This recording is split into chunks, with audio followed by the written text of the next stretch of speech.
Good morning to all of you. Youth reach के e teaching programme में आपका स्वागत है। मेरा नाम नरेंद्र कुमार है और मैं आज आपको 10th क्लास की इंग्लिश की पोइम नंबर 5 जिसका टाइटल है the ball poem. Ball poem का मतलब है गेंद की कविता। इसका जो लेखक है, राइटर, वो है, पोइट जो है वो उसका है जोहन बेरीमैन। कवि इस गेंद की कविता से जो संदेश देना चाहता है वो ये है कि ये जो संसार है ये भौतिकवादी है। लोग बहुत सारी चीजों का कलेक्शन करते हैं, इकट्ठा करते हैं और चीजें कई बार टूट फूट जाती हैं, नष्ट हो जाती है, तो उसके लिए विलाप पश्चाताप करता है। अब कवि ये कहना चाहता है कि उन चीजों का पश्चाताप करने का कोई फायदा नहीं, कोई लाभ नहीं, क्योंकि जो चीजें नष्ट होगी वो दोबारा आने वाली नहीं है। उसके बदले में दूसरी चीजें जो हैं वो ही लाई जाती हैं। उसके विकल्प के अंदर उसका अल्टरनेटिव यह है कि दूसरी चीज लाई जाए। तो कवि एक बच्चे को माध्यम बनाते हुए ये दुनिया को संदेश देना चाहते हैं कि जो चीज नष्ट होगी उसको दूसरा ही खरीद लेना चाहिए, उसके लिए विलाप नहीं करना चाहिए, क्योंकि विलाप करने से और रोने से वो चीजें दोबारा नहीं आती हैं। तो स्टैंजा नंबर 1 पर मैं चल रहा हूं। स्टैंजा नंबर 1 इसके अंदर कवि क्या कहता है? What is the boy? लड़का क्या करे? लड़का क्या है? लड़के की मनोदशा क्या होगी? उस लड़के की मनोदशा क्या होगी?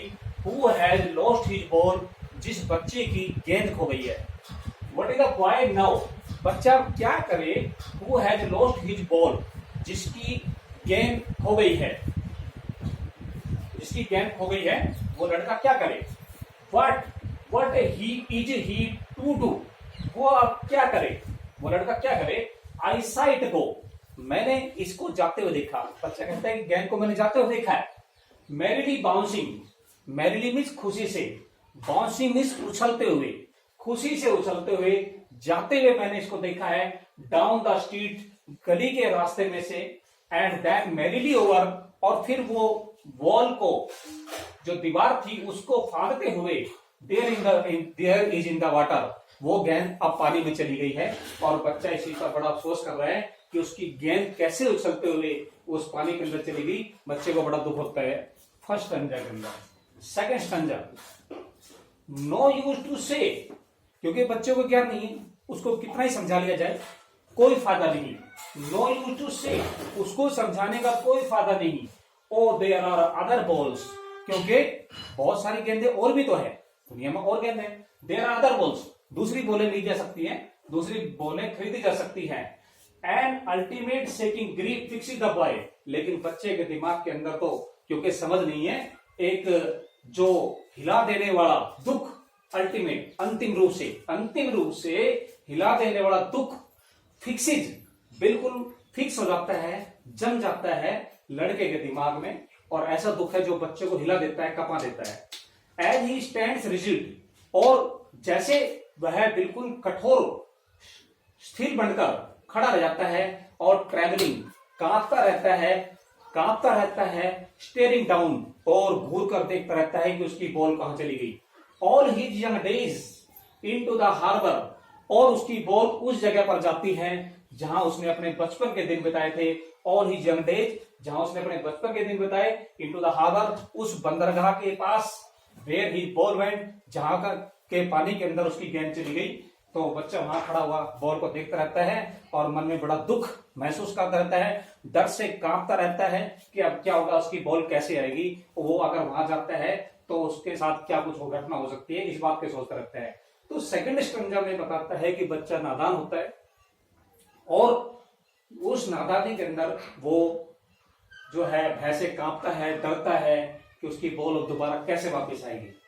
Stanza number 3, I would not intrude on him. I would not intrude on him. कवि कहता है कि मैं उसको दखल नहीं देना चाहता। दुख कर रहा है तो करने दे, क्योंकि इसका स्वभाव है, बच्चे को ज्ञान नहीं है, वो दुख करता तो करता ही है। I would not intrude on him. Intrude का मतलब दखल देना, उसकी बात में डिस्टर्बेंस करना, उसके दुख के अंदर डिस्टरबेंस करना। कवि कहता है कि मैं उसकी बात में बिल्कुल डिस्टरबेंस नहीं करूंगा, दखल अंदाजी नहीं करूंगा। ए टाइम, लेकिन सिर्फ उसको ये बताना चाहूंगा, ए टाइम, टाइम एक सिक्का है, 1 रुपया हो सकता है। ए टाइम अनदर बॉल, ये समझाने की कोशिश करता है एक सिक्का एक और बॉल खरीद जा सकती है। अगर आपके पास में एक सिक्का है और बॉल खरीद लो, इट वर्थलेस, तो उसको ये समझाना भी बेकार है कि एक बॉल से और पैसा देकर दूसरी बॉल खरीद जा सकती है, इट वर्थलेस। और एक सिक्के की कीमत, जिस बॉल की जो कीमत है ए डाइम यानी एक सिक्का, वो भी ना के बराबर है, ये समझाना उसको बेकार। नव ही, जब उसको थोड़ा बहुत समझाने की अगर कोशिश भी की जाती है तो वह कभी कहता है नव, अब he senses his first responsibility. Senses, senses का मतलब एहसास करना। ही सेंसेस, वे महसूस करता है, बच्चा महसूस करता है जब उसको समझाया जाता है हिज फर्स्ट रिस्पॉन्सिबिलिटी, अपनी पहली जिम्मेदारी का एहसास करता है।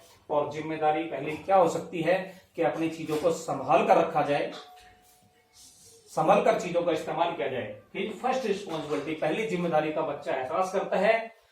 इन ए वर्ल्ड ऑफ पोसेशंस, पोसेशंस भौतिकवादी संसार, एक ऐसा संसार, in a world, WORLD, in a world of possessions, इस भौतिकवादी संसार के अंदर जहां लोग वस्तुओं की इकट्ठा करते हैं, ऐसे संसार के अंदर वो पहली जिम्मेदारी का एहसास करता है बच्चा।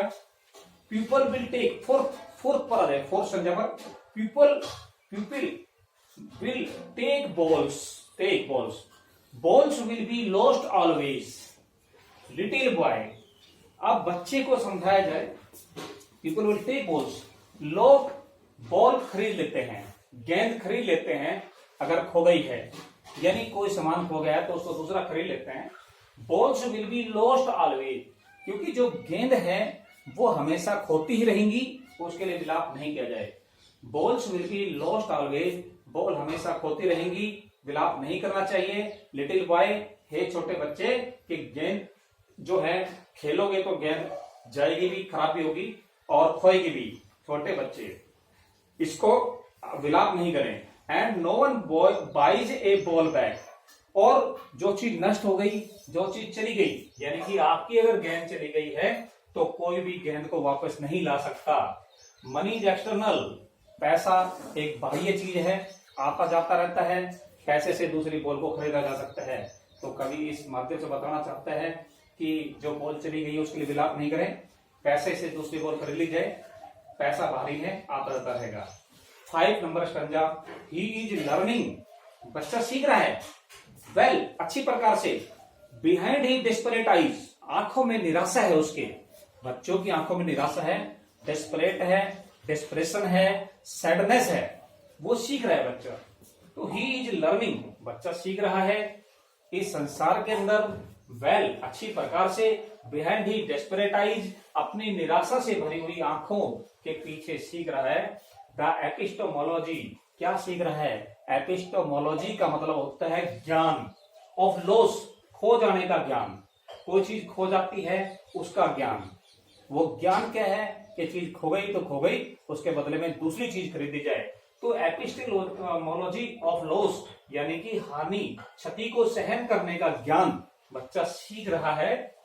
हाउ टू स्टैंड अप, और बच्चा सीख रहा है कि उस क्षति की पूर्ति कैसे कर दी जाए, कैसे अपने मन को समझाया जाए।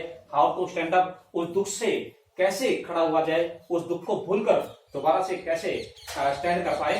Knowing what every man must one day, जानते हैं सब के सब, what every man must one day know, और अगर कोई नहीं भी जानता है तो हर आदमी एक दिन इस ज्ञान को जरूर जान जाएगा। And most know many day, बहुत सारे लोग तो पहले से जानते हैं, कई दिनों से जानते हैं हाउ टू स्टैंड अप, कि कैसे संभला जाता है। तो ये एक पॉइंट थी जिसके द्वारा कवि ने समझाने का कोशिश किया कि नश्वर चीजें हैं, नष्ट होंगी, उनके बारे में ज्यादा विलाप नहीं किया जाए, उनके बदले में दूसरी चीजें खरीदी जाती हैं। इस भौतिकवादी संसार में जो पैसा है वो आना जाना है, जो सामान जो नष्ट हो जाते हैं वो नष्ट होंगे, उसके बदले में दूसरा ही सामान खरीदा जाता है। एक बच्चे के माध्यम से कवि ने इस पूरी कविता के अंदर ये सारी बातें बताने की कोशिश की है। जो उस ज्ञान को जान जाता है वो बिल्कुल भी अफसोस नहीं करता और अपने इस ज्ञान से, जिसको ज्ञान लगता है, वो अब स्टैंड रह सकता है, दुनिया में जी सकता है। पश्चाताप करने वाला का जीना बड़ा मुश्किल लगता है। इसलिए ये आपकी एक ब्यूटीफुल पॉइंट थी, सुंदर सी पॉइंट। इसके कंप्रीहेंशन क्वेश्चंस एग्जाम्स में आते रहते हैं। अगर आप ढंग से इसको एक्सप्लेन कर पाए तो आप इसके कंप्रीहेंशन क्वेश्चन भी आराम से कर पाएंगे। सबसे पहला क्वेश्चन तो आपका यही बन जाता है कि इसका नेम ऑफ द, आपको ये टाइटल नहीं दिया जाएगा, एक पैराग्राफ, एक कंप्रीहेंशन आपको दे दिया और उसके अंदर से आपको क्वेश्चन पूछे जा सकते हैं। दूसरा क्वेश्चन, पहला क्वेश्चन तो पोइम का नेम ऑफ द पोइम, दूसरा क्वेश्चन पूछ सकता है नेम ऑफ द पोइट। तो ये सभी बच्चों को अच्छी प्रकार से लर्न करना पड़ेगा ताकि एग्जाम्स में उसकी कुछ ना कुछ सहायता हो सके।